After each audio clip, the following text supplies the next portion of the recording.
First, I want to thank the fans. I understand it was Kids Day. I was just informed that. But anyhow, I want to thank the fans for not only support but their noise and their efforts during the game. So that was a real plus, as it always is. I thought, as far as the game goes, what stands out more than anything to me is our offense came alive in the fourth quarter and really helped us win the ball game at that point. Had we not done that, I'm not sure that would have happened. Although we were ahead, it was. That was good. Now, obviously, the interception kind of made it closer than it had to be, but those things happen, whether it's the fourth quarter or early in the game. So outside of that, I do want to say to those fans that kind of evaluate calls and why you do them, the challenge flag that I did at the end of the first half was a poor decision. The reason it was a poor decision is because had that ball been placed at the 2 with 3 seconds, I still would have kicked a field goal. So I had the field goal from where the ball was already. Some people might argue and say, well, they would have gone for it. That's fine. Well, then the challenge would have been a good call by them because they wanted to go for it.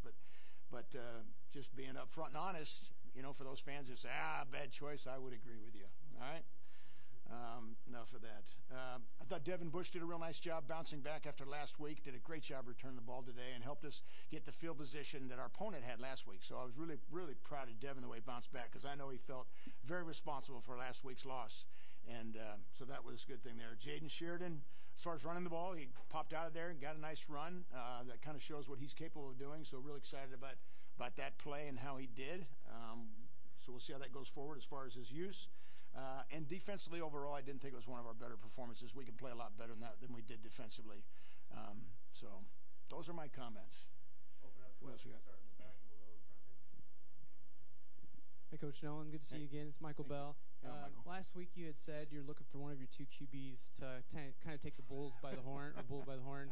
You played the Brahmas Bulls today, so I was kind of curious if you had kind of felt like Bryce Perkins stood out in that way today. Well, he obviously stuck out, but Danny, I mean, what did he get? I don't know how many plays he got. Just a handful, did he? When he got hurt, and I've got high expectations for Danny, just like I do Bryce, both of them. So I don't think that would have changed anything going forward. I do like what Bryce did. I really had the one bad choice on that one pass at the interception, but outside of that, he did a nice job. I love both of them, but Bryce's energy is really good. He still tries to hurdle everybody, but he did fall forward for a couple more yards and got it down to the 2. I can't remember what happened after that, but.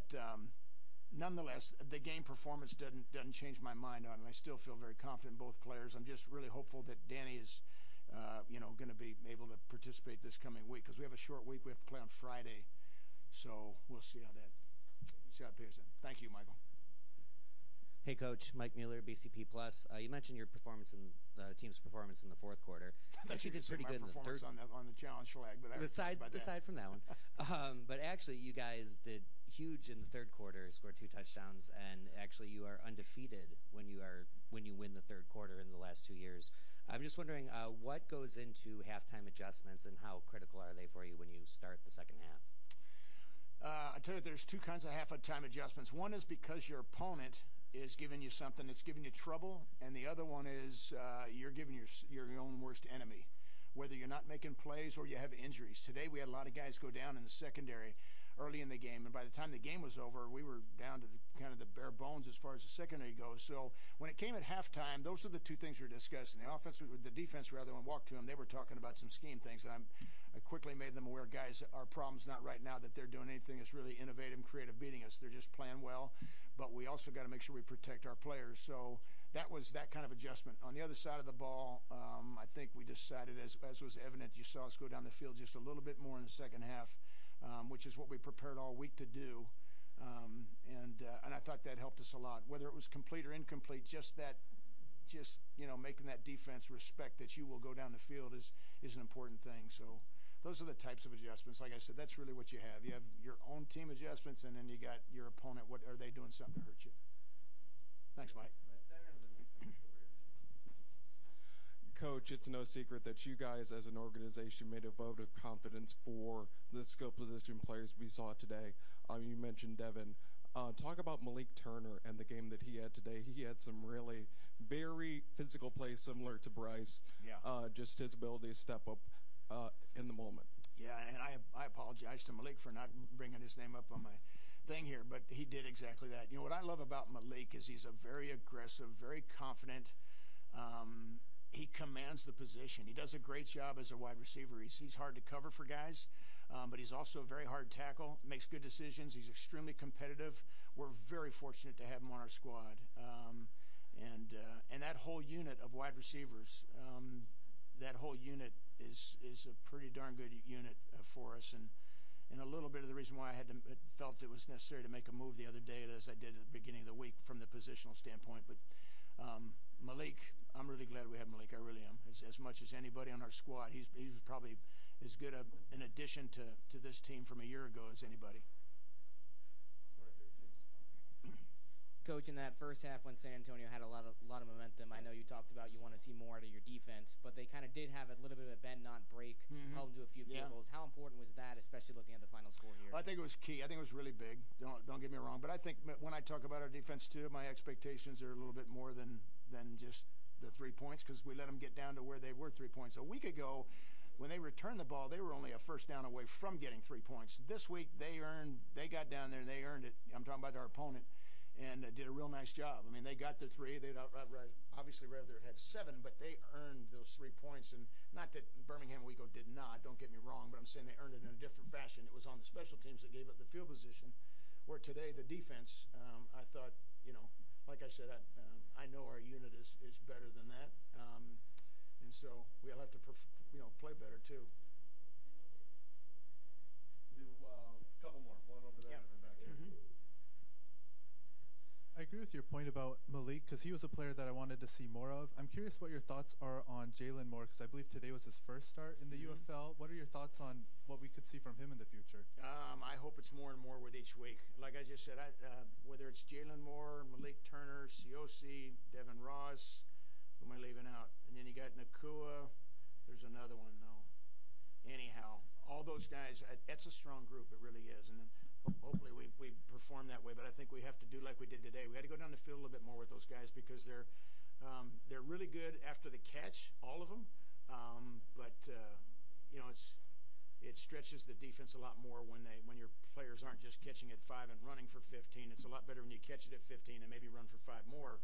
It's a little bit more of an impressive type of a thing, and it also challenges your defense much more. If everything's horizontal right there close to the line of scrimmage, it's not as hard to defend. But when all of a sudden, you go down vertical, that's, obviously that challenges your defense. And as a coordinator, which I did for many years, on the defensive side, it changes your whole thought process. You're gonna, and so, like I said, if I think you're going to be right here horizontal, I'm going to call one thing. If I think you're going vertical, I'm going to call something entirely different. So if I guess wrong because you're doing it, where if you kind of stay in this one little realm, you're doing the same thing all the time, they can tee off on you, and we get a little bit of that. So, but we changed that. Yeah. Wrap up with Michael back here. Yeah, Michael. Hey, Coach. Every coach I've talked to the past 2 seasons on the opposing side has mentioned your D-line. I'm curious what goes into your perspective of what makes them so special. Great question, because I think our defensive line is unique in fact, number one, I really like who we have. All of them, I think, are quality players. They've all either been in the NFL or, well, really all of them have been in the NFL. The 4 starters have all been in the league, and then they've come out. There are guys. What I like the most about them is the way they play, though. They play extremely hard. They hustle. They're big men. And so that's, big man, it's hard to get him to run to the ball as much as those guys run, but they run to the ball. And I really like the techniques that we teach our D-line. It's not rush the pass every down. It's which some guys get away with coaching that way. And to me, that's not helping the players get better or even go to the next level. You got to be able to stop the run and the pass. And those guys, I think, are taught very well. Colin, our defensive coordinator, is the D-line coach, and I think Colin does an exceptional job coaching the D-line and teaching them techniques that are, I think, are conducive to really being good on defense. Today, I'm anxious to watch the film, because I don't know if it was the D-line or the backers, but they did a good job running the ball, San Antonio. They really did a nice job. Whatever they did, I'm eager to go watch the film and kind of check it out, because they did a nice job. They might have just blocked us for all I know, but I think they had some good scheme ideas as well. Yeah, credit to those guys. They did a great job. They had a good plan. Thanks, Coach. Appreciate it. Thank you, guys. Appreciate it. Thank you all. Appreciate you, Coach.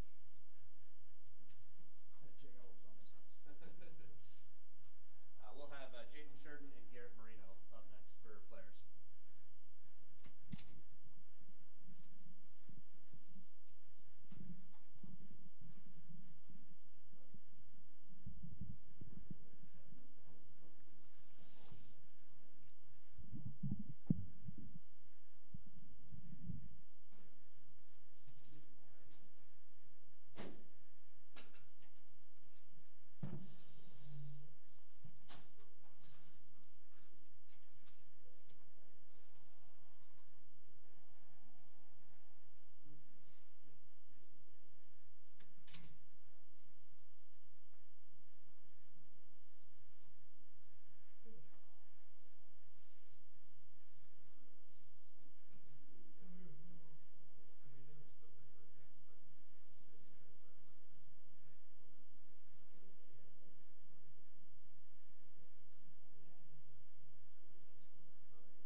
guys. Mike Mueller, BCP Plus.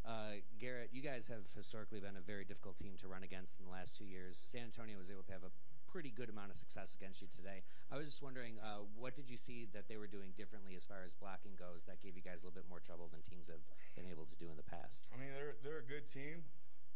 We just had a couple guys in the wrong spots at the wrong time, so it was nothing we weren't expecting. So,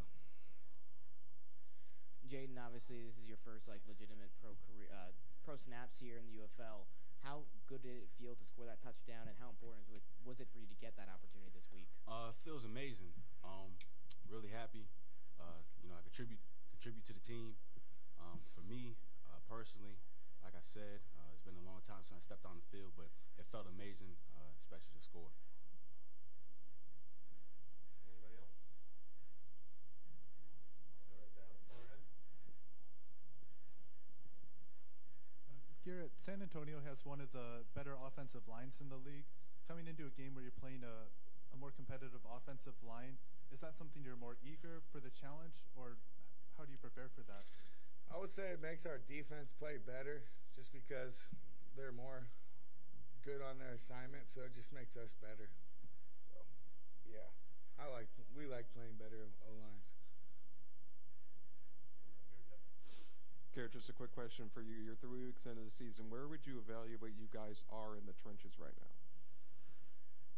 I would say we are the best defensive unit in the league, but we're just going to have to let the season play out to show you guys that.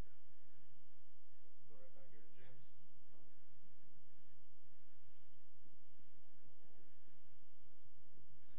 Garrett, obviously Breland Speaks out for a while. It's a tough loss there in the defensive line. What was the preparation like this week, just trying to get ready without such a big, important piece there?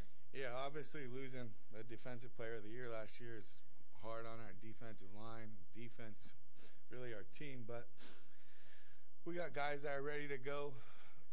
I didn't see a difference. It's just the next man up. And Jaden, going along with that next man up, running backs have been kind of going down left and right for you guys. I'm just wondering how much camaraderie are you able to build with that running back core, and how much time do you guys spend together on and off the field? On and off, I say off the field, we gotten real close. Everybody's close knitted, and now all the time, we talk about life together. Great group of guys, and we just keep each other going, motivating each other, and just happy to be part of the room. Anything else? Quick one for you both. Short week this week. What does it take to bounce back for another Friday night game? Short week, so we got to execute and practice, and we got to go out and have fun and play with some juice and play with heart. Yeah, just brush this one off, watch it, correct it, move on to the next. Cool. Awesome. Thanks, guys. Thank you.